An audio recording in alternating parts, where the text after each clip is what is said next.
the United States and Canada share one of the closest relationships in the world. They are neighbours, allies, trading partners. Families live on both sides of the border. Millions of jobs depend on the goods that cross it every single day.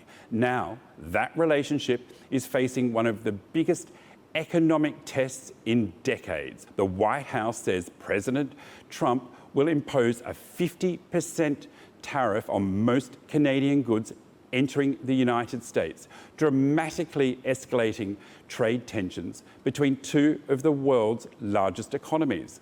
On paper, it's an economic decision. For ordinary people, it could become a financial one. Tariffs are taxes placed on imported goods. Companies pay them when products cross the border, but those costs rarely stop there. Businesses often pass them on through the supply chain, meaning higher prices for consumers, greater pressure on manufacturers, and growing uncertainty for workers whose jobs depend on international trade. For millions of families, this is not simply about economics. It is about the weekly grocery bill, the cost of building a home, the price of a new car, the security of a job. Canada and the United States trade hundreds of billions of dollars in goods every year. Cars, steel, aluminium, timber, food, machinery, and energy move across the border every day. In many industries, products cross the border several times before they are finished. A tariff at one stage can increase at every stage that flows. Businesses on both sides are now trying to work out what happens next. Some may absorb the extra costs, others may increase prices. Some could delay investment in or hiring. Others may decide to move production elsewhere. For workers, the uncertainty can be deeply unsettling. Factories that rely on exports may receive fewer orders. Small businesses could struggle with rising costs. Communities built around manufacturing may find themselves worrying about jobs once again. Supporters of Trump argue that tariffs are designed to protect American industry, encourage domestic manufacturing, and create jobs inside the US. They say tough trade policies are necessary to ensure America gets a better deal. While critics see it differently, they argue that tariffs often hurt the very people they are supposed to protect by increasing costs for businesses and consumers while risking retaliation from trading partners. Canada has already indicated it's considering its response. If retaliatory measures follow, what begins as one tariff could quickly become a broader trade dispute affecting businesses across North America. For ordinary families, the politics matter far less than the outcome. Can they still afford everyday essentials? Will their jobs remain secure? Will businesses continue investing in communities?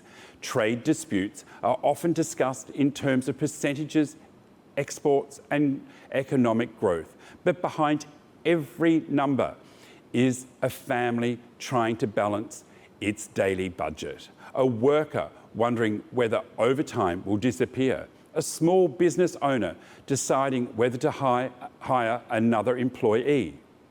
And that's why this story matters, because when governments raise barriers between economies, it is often the ordinary people who are left carrying the greatest burden. The proposed tariffs arrive at a difficult moment for households on both sides of the border. Many families are still recovering from years of inflation and rising living costs. Food prices remain high. Housing is becoming less affordable.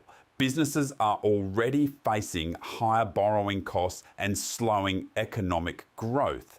Adding another layer of uncertainty could make those challenges even harder.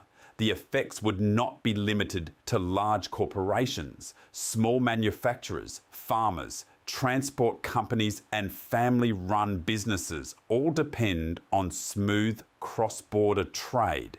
Many have built their operations around integrated supply chains that have existed for decades. If those supply chains become more expensive or less predictable, investment decisions could change. Economists have long warned that trade wars rarely produce clear winners. Some industries may benefit from greater protection.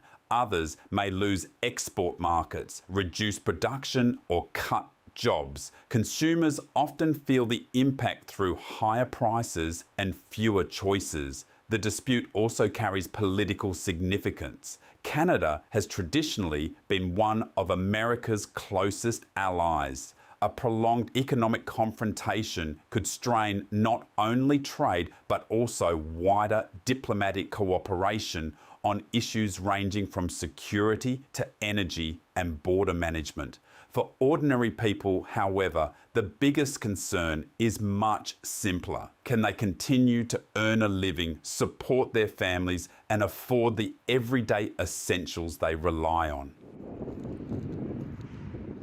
Negotiations may yet ease tensions between Washington and Ottawa. But if neither side backs down, this dispute could reshape one of the world's most important trading relationships. Businesses will face difficult decisions, investors will watch closely, workers will hope their jobs remain secure, and families may once again find themselves paying more for everyday goods. The real impact of this decision will not be measured only in trade figures or political headlines. It will be measured in household budgets, business confidence, and the lives of millions of people whose futures depend on a stable relationship between two neighbouring nations.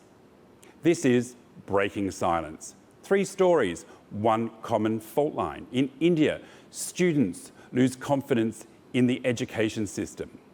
The UK slashes international aid spending. The US is imposing 50% tariffs on most goods from Canada.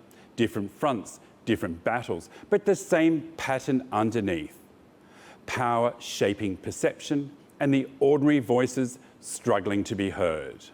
These are the stories that the powerful would rather keep in the shadows. Stay safe, stay compassionate, and until next time, keep watching, keep caring. And if you missed any part of today's show, be sure to go to our YouTube channel, Asia One News. I'm Craig Vermay, and you've been watching Breaking Silence.